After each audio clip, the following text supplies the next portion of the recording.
जय हिंद फ्रेंड्स, मेरा नाम अजीत सिंह और आप मेरा यूट्यूब चैनल देख रहे हैं दद्दा की खरी खरी। तो सब बात यह है कि देखो भैया, मैं वीडियो बनाता हूं ना, तो ये बहुत सारे मेरे वैल्यूएबल दर्शक और पाठक ना मेरे को भक्त बोलते हैं। मुझे भक्त, अपने लिए भक्त सुनने में कोई मतलब गुरेज नहीं है। I love this term. हाँ, और मैं बहुत प्राउडली कहता हूं कि हाँ, मैं भाजपा, आरएसएस, मोदी, योगी का भक्त हूं। पर ये कुछ जो मेरे दर्शक है ना ये मुझे, भाई मेरे को उंगली मत किया करो। Don't finger me. Fingering is not allowed on my channel. Why? क्यों? क्योंकि जो मेरे को हमको ये शुरू से बताया गया है कि जो तुमको उंगली कर दो उसको बांस। ऐसा कर दो बांस कि उसको आए ना सांस। तो मैंने आपसे कई बार कहा है, दर्शक बंधुओं, मेरे को उंगली मत किया करो, नहीं तो मैं बांस कर दूंगा। तो मेरे बहुत अजीज दर्शक हैं, वो हमेशा कहते हैं, हे भक्त है, ये तो भक्त है, भक्त है। मैंने कहा हाँ भाई, मैं तो हूं। उन्होंने बोला, एक दिन अभी कल परसों की बात है, उन्होंने कहा नेहरू जी ने आईआईटी बनवाई थी, एम्स बनवाया था, भाखड़ा नंगल डैम बनवाया था, उसके बारे में क्यों नहीं बोलता बे भक्त? मैंने भाई, मेरे को उंगली मत करो, क्योंकि अगर मैं बोलने लगूंगा ना नेहरू जी के आईआईटी पे तो थारा बांस हो जाएगा। इसलिए मेरे को उंगली मत करो। पर भाई कहां मानते हैं लोग, उंगली करने से बाज आएंगे नहीं। तो आज का ये एपिसोड नेहरू इंदिरा गांधी, फर्जी गांधी परिवार के भक्तों को बांस करने के लिए बनाया जा रहा है। तो सब हमारे जो नेहरू भक्त है ना, इंदिरा भक्त कांग्रेसी, वो ये कहते हैं कि इस देश में तो कुछ था ही नहीं जो क्रियाजी नेहरू ने किया। आईआईटी नेहरू ने बनवाई, एम्स नेहरू ने बनवाई, भाखड़ा नंगल डैम नेहरू ने बनवाया। तो मैं जरा इनको ना आईना दिखा रहा हूं आज इस वीडियो के माध्यम से। भाई, ब्रिटिश इंडिया में एक वायसराय की काउंसिल थी। काउंसिल मतलब उसको आप मंत्रिमंडल कह लो। ये जो 1857 का गदर हुआ ना, तो तब तक जो भारत की कमान थी ना, भारत में शासन था ईस्ट इंडिया कंपनी का। फिर बाद में जो ब्रिटिश रानी थी, क्राउन, उन्होंने वो शासन अपने हाथ में ले लिया और यहाँ पे एक ब्रिटिश जो है ना गवर्नर जनरल बैठा दिया गया, वायसराय, और उसकी एक कैबिनेट बना दी गई, मतलब मंत्रिमंडल मान लो उसको। उसको कहते थे वायसराय की एग्जीक्यूटिव काउंसिल। उसमें शुरू में 4 मेंबर थे, 4 सदस्य थे, फिर 5 हो गए, फिर धीरे धीरे इंडियंस को भी इसमें शामिल किया गया। तो 1941 में एक मेंबर थे, मेंबर ऑफ एजुकेशन, उनका नाम था साहब नलिनी रंजन सरकार, एनआर सरकार। बहुत सारी जगहों पे आपको एनएम सरकार भी पढ़ने को मिलेगा, वो गलत है। तो साहब नलिनी रंजन सरकार, इनका जन्म हुआ था बांग्लादेश, जो प्रेजेंट बांग्लादेश है, पुराना इंडिया था वो, वहां पे इनका जन्म हुआ था। बहुत गरीबी में पैदा हुए थे, बाद में फिर कलकत्ता आ गए और वहां पे पढ़े लिखे, और बहुत बाद में तो बहुत बड़े एजुकेशनिस्ट, इकोनॉमिस्ट, बहुत बड़े इंडस्ट्रियलिस्ट और बहुत बड़े राजनेता बने। तो वो उस जमाने में 1941 में वायसराय के मंत्रिमंडल में मेंबर एजुकेशन थे, शिक्षा, एक तरह से यूं मान लो शिक्षा मंत्री थे 1941 में। जब तुम्हारा नेहरू कहां था इसका पता तुम लगाओ, मैं नहीं बताऊंगा। तो साहब 1941 में वो जब मेंबर ऑफ एजुकेशन थे, तो उन्होंने ब्रिटिश सरकार को एक प्रस्ताव भेजा कि भारत में भी MIT, Massachusetts institute of technology जो है अमेरिका में, उसकी तर्ज पर इंजीनियरिंग कॉलेज की स्थापना की जाए, जिनका नाम रखा है Indian institute of technology, MIT को IIT। तो ये प्रस्ताव आया था जी 1941 में। उसके बाद उस प्रस्ताव पे तुरंत काम शुरू हुआ और 1945 तक आते आते जो है आईआईटी काउंसिल की स्थापना हो चुकी थी और पहला आईआईटी जो है, वर्तमान जो आईआईटी खड़गपुर है ना, यहां पे शुरू कर दिया था। और यहां पे क्या था कि एक हिजली डिटेंशन कैंप था। पुराने जमाने में जब अंग्रेज थे ना, तो जिसको काला पानी भेजने की सजा होती थी ना, काला पानी की, तो वहां पहले एक छोटी जेल बना रखी थी हिजली में। तो एक पूरा कैंपस था, उसमें 4 दीवारी बनी हुई थी, मतलब सुरक्षित एक छोटी सी जेल थी, उसमें पूरा बिल्डिंग थी। तो 1945 में हिजली डिटेंशन कैंप में ही क्लासेस शुरू हो गई थी और वही जगह आज आईआईटी खड़गपुर कहलाती है। और 1946 में तो पढ़ाई शुरू हो गई थी। 1946 में जब नेहरू जी एडविना के पेटीकोट में घुसे हुए थे ना, हाँ जी, 1946 में नेहरू एडविना के पेटीकोट में घुसा हुआ था, तब आईआईटी खड़गपुर की पढ़ाई शुरू हो गई थी। आई समझ में? मैंने कहा था मुझे उंगली मत किया करो। आगे सुन लो। फिर ये जो प्रेजेंट कैंपस है 1951 में बना है आईआईटी खड़गपुर का, और वही हिजली डिटेंशन कैंप के ठीक सामने वहां पे हिजली रेलवे स्टेशन है। आगे सुनो, दिल्ली आईआईटी, उससे पहले जो आज का जो दिल्ली में जो बस अड्डा है ना, कश्मीरी गेट, यहाँ पे दिल्ली कॉलेज ऑफ इंजीनियरिंग है। उससे पहले वो दिल्ली पॉलिटेक्निक हुआ करता था, फिर उसको दिल्ली कॉलेज ऑफ इंजीनियरिंग बनाया गया। आईआईटी दिल्ली की स्थापना नहीं, इनकी क्लासेस उसी दिल्ली कॉलेज ऑफ इंजीनियरिंग में शुरू हो गई थी। और आईआईटी कानपुर की स्थापना भी एमआईटी की तर्ज पे ही आजादी से पहले हो चुकी थी। आपको मेरे ये इस पोस्ट के लिए जितनी जानकारी है, सारी टेक्निकल असिस्टेंट, सारे जो मुझे हिस्ट्री बताई है, मेरे मित्र हैं, पेशे से इंजीनियर हैं, रंजय त्रिपाठी जी। वो अपनी खुद की एक साइंटिफिक कंपनी चलाते हैं, साइंटिफिक इंस्ट्रूमेंट्स की, और हिंदुस्तान के सारे आईआईटीज में उनका रेगुलर जाना होता है। मतलब हिंदुस्तान के हर आईआईटी में उनका एक चक्कर हर महीने लगता ही लगता है। ये सारा डाटा उन्होंने मुझे भेजा है। वो ये कहते हैं कि साहब, ये मल्टी स्टोरेड बिल्डिंग में ना, ये जो ब्रिटिश सिस्टम है उसमें सबसे ग्राउंड नीचे वाले फ्लोर को ग्राउंड फ्लोर बोलते हैं, और फर्स्ट जो दूसरी मंजिल होती है उसको फर्स्ट फ्लोर बोलते हैं। ये है ब्रिटिश सिस्टम। अमेरिकन सिस्टम में जो ग्राउंड फ्लोर नहीं होता, पहला वाला ही फर्स्ट फ्लोर होता है। तो चूंकि आईआईटी कानपुर जो है वो MIT, Massachusetts institute of technology की तर्ज पर उनकी टेक्निकल असिस्टेंट से उन्हीं के छत्र छाया में बना, सारी कंसल्टेंसी उन्होंने दी थी। इसलिए आज भी आईआईटी कानपुर में उनके कैंपस में किसी भी बिल्डिंग में ग्राउंड फ्लोर नहीं होता, क्योंकि उस जमाने में, अंग्रेजों के जमाने में, एमआईटी से पूरी असिस्टेंस आई थी ना, वहां के प्रोफेसर आए थे, वहां का पूरा नक्शा वक्शा हर चीज वहां से आई थी। तो जो सबसे पहला फ्लोर है उसको ग्राउंड फ्लोर नहीं बोलते। पूरी आईआईटी में आज भी कानपुर में ये चलता है। तो एमआईटी की टेक्निकल असिस्टेंस से आजादी से पहले ये इंजीनियरिंग कॉलेज शुरू हो गया था, जब नेहरू जी एडविना के पेटीकोट में घुसे हुए थे। इसी तरह सुन लो, आईआईटी मुंबई, पहले आईआईटी बॉम्बे था, IIT Madras, IIT Kanpur, IIT Delhi, इनकी स्थापना का प्रस्ताव 1945 में पास हो चुका था और कैंपस बनने शुरू हो गए थे। आईआईटी दिल्ली का कैंपस तो सबसे बाद में बना है, और पहले प्रारंभिक कई साल, मतलब कम से कम 15 साल तो दिल्ली कॉलेज ऑफ इंजीनियरिंग में चलता रहा था। इनका अपना कैंपस तो 1960 में जाकर तैयार हुआ है, जिसका उद्घाटन नेहरू जी ने किया था। बिल्डिंग का उद्घाटन किया था, फीता काटा था। आई समझ में? आगे सुन लो।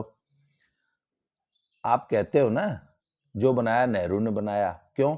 आज देश के हर जगह नेहरू, इंदिरा गांधी, राजीव गांधी, इसी भी एक परिवार का तो नाम मिलता है ना।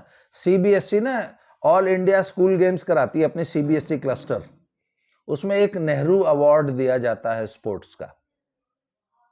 नेहरू जी कौन सी गेम के भाई चैंपियन थे जो स्पोर्ट्स के सारे अवार्ड नेहरू के नाम पे हैं? खाट कबड्डी और बेड पोलो के अलावा कोई गेम खेली जिंदगी में नेहरू ने? आज तक आपने सुना है? पर स्पोर्ट्स के सारे अवार्ड नेहरू के नाम से है। दिल्ली का, हिंदुस्तान का सबसे बड़ा स्टेडियम जवाहरलाल नेहरू स्टेडियम नेहरू के नाम से है दिल्ली में। क्यों भाई? कौन सा बड़ा खिलाड़ी था? राजीव गांधी ने बेड पोलो के अलावा और कौन सी गेम खेली है? हैं? आप देश के सबसे बड़े अवार्ड का नाम राजीव गांधी अवार्ड था, तो मोदी जी ने उनको ध्यानचंद के नाम पे किया है। हर चीज में बस हिंदुस्तान का कुछ भी बना ठप्पा उस पे, उसका नाम नेहरू, इंदिरा और राजीव के नाम पे रख दिया गया। तो कांग्रेसियों को लगता है कि देश तो बनाया ही नेहरू इंदिरा ने है, राजीव गांधी ने बनाया है। मेरे पापा कंप्यूटर लाए थे, कंप्यूटर तो मतलब इसके पापा सिर पर कंप्यूटर रख के लाए थे। अगर कंप्यूटर राजीव गांधी लाते तो हिंदुस्तान में कंप्यूटर थोड़ी ना होता। ये इनका एटीट्यूड है, पूरे देश को उन्होंने यही बताया है। आगे सुन लो। प्रेसिडेंसी कॉलेज था, वो यूनिवर्सिटी बनी बाद में, उसकी स्थापना 1817 में हो गई थी, नेहरू ने बनाया। आगे सुन लो, पूरी लिस्ट आज लेके बैठा हूं। यूनिवर्सिटी ऑफ कैलकाटा 24 जनवरी 1857, 1857 के गदर से पहले यूनिवर्सिटी ऑफ कैलकाटा बन चुकी थी, नेहरू ने बनाया। आगे सुनो, दिल्ली यूनिवर्सिटी की स्थापना 1922 में हो गई थी। Jadavpur university 1905, university of Mumbai 1857, Indian institute of science आज की तारीख में देश का सबसे बड़ा इंस्टीट्यूट है साइंस का। इसका ओरिजिनल नाम था टाटा इंस्टीट्यूट ऑफ साइंस और इसकी स्थापना 1922 में हो गई थी, नेहरू ने बनाया। आगे सुन लो, Tata institute of fundamental research TIFR, इसकी स्थापना 1945 में हो गई थी। मद्रास यूनिवर्सिटी 1857 में, गदर के टाइम। अलीगढ़ मुस्लिम यूनिवर्सिटी 1875, पंजाब यूनिवर्सिटी, ये चंडीगढ़ वाली, ये चंडीगढ़ में नहीं थी पहले, लाहौर में थी, ये तो आजादी के बाद इधर आई है, 1882। आगे सुनो, BHU मदन मोहन मालवीय जी ने 1916 में बना दी थी, शुरू कर दिया था काम। जामिया मिलिया 1920 में।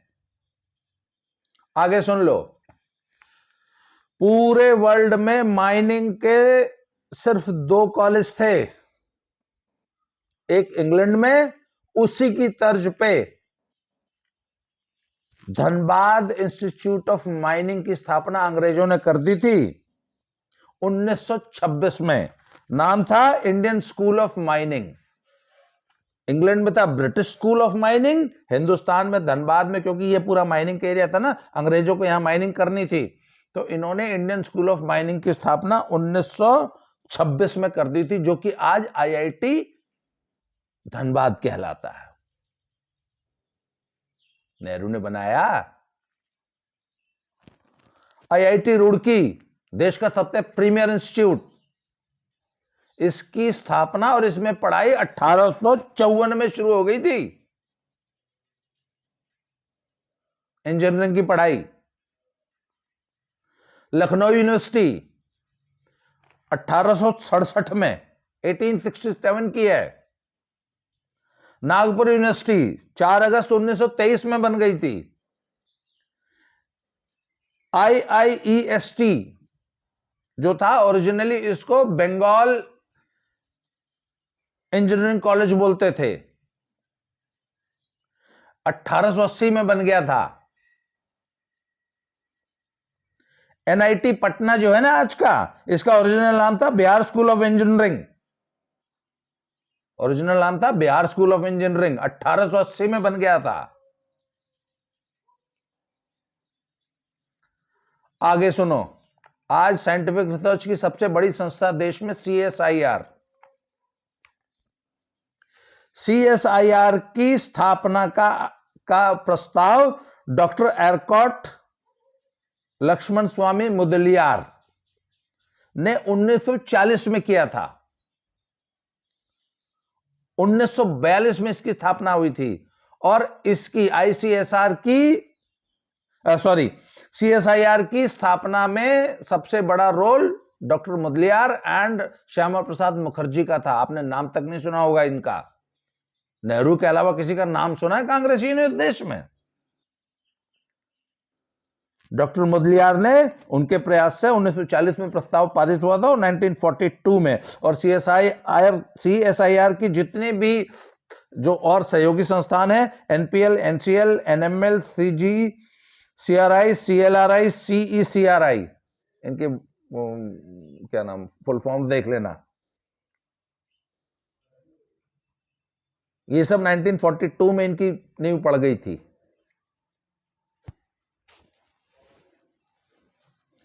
Indian association for cultivation of science आजादी से बहुत पहले शुरू हो चुका था। ये था हमारे देश में हायर एजुकेशन का स्टैंडर्ड आजादी से पहले। आजादी के बाद कांग्रेसियों ने कौन सी यूनिवर्सिटीज बनाई है? ये जितनी यूनिवर्सिटीज मैंने गिनाई है ना, इनका एजुकेशन का स्टैंडर्ड उठा के देख लो।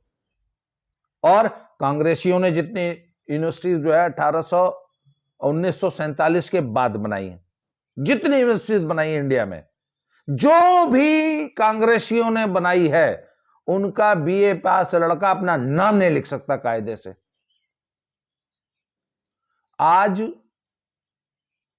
जो कुछ भी देश में थोड़ी बहुत शिक्षा बची है, वो इन्हीं इंस्टीट्यूट्स की वजह से बची है, इन्हीं यूनिवर्सिटीज, इन्हीं कॉलेजेस की वजह से है, जो कि आजादी से पहले बन गई थी। उसके बाद तो जिस चीज को कांग्रेसियों ने छू दिया, उसका तो बेड़ा गर्क कर दिया, बंटाधार कर दिया। इन्होंने वो कॉलेजेस, वो यूनिवर्सिटीज बनाई हैं जिनके पढ़े हुए बीए और एमए लड़के एक एप्लीकेशन कायदे से नहीं लिख सकते।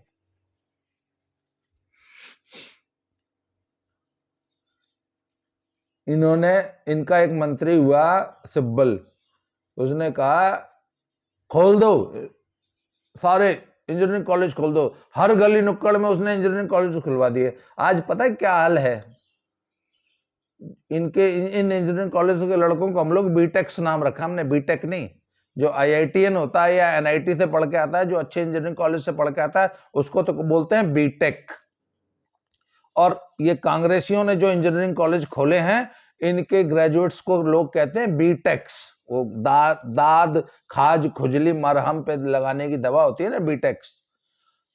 हमारे स्कूल में ना, हमने गेट पे गार्ड को बोल रखा है कि अगर कोई नौकरी ढूंढने आए, हमारे पास हर साल एवरेज एक स्कूल में 200 के आसपास एप्लीकेशन आती हैं, बायोडाटा आते हैं हमारे पास स्कूल में पढ़ाने के लिए, टीचर की नौकरी खोजने के लिए। हमने स्टैंडिंग इंस्ट्रक्शन दे रखी है कि कोई बीटेक से स्कूल में घुसना नहीं चाहिए जिसने किसी प्राइवेट इंजीनियरिंग कॉलेज से इंजीनियरिंग कर रखी हो। 6000 की नौकरी कोई नहीं देता तुम्हारे बीटेक्स को, कांग्रेसियों, जो तुमने इंजीनियरिंग कॉलेज खोले हैं ना देश में, नेहरू ने बनाया। जिस चीज को इंदिरा गांधी के परिवार ने छू दिया, वो सत्यानाश हो गई, बर्बाद हो गई। इनके आने से पहले के जितने इंस्टीट्यूट्स हैं शानदार हैं, इन्होंने जो बनाया वो कूड़ा था। ये तो हुई साहब आपकी एजुकेशनल इंस्टीट्यूट्स की बात। मैंने आपसे कहा था मेरे को उंगली मत किया करो। अब आप कहते हो ना भाखड़ा नंगल डैम किसने बनाया, उसकी भी पोल खोलूंगा। अभी थोड़ा सा लंबा हो जाएगा वीडियो कि भाखड़ा नंगल डैम इन्होंने बनाया था, नेहरू ने बनाया था, वो भी बताऊंगा वो किसने बनाया था, वो कैसे बना था, उसकी परियोजना किसने शुरू की थी, वो अगले वीडियो में बताऊंगा। आज के लिए इतना ही। बहुत बहुत धन्यवाद। Thank you very much.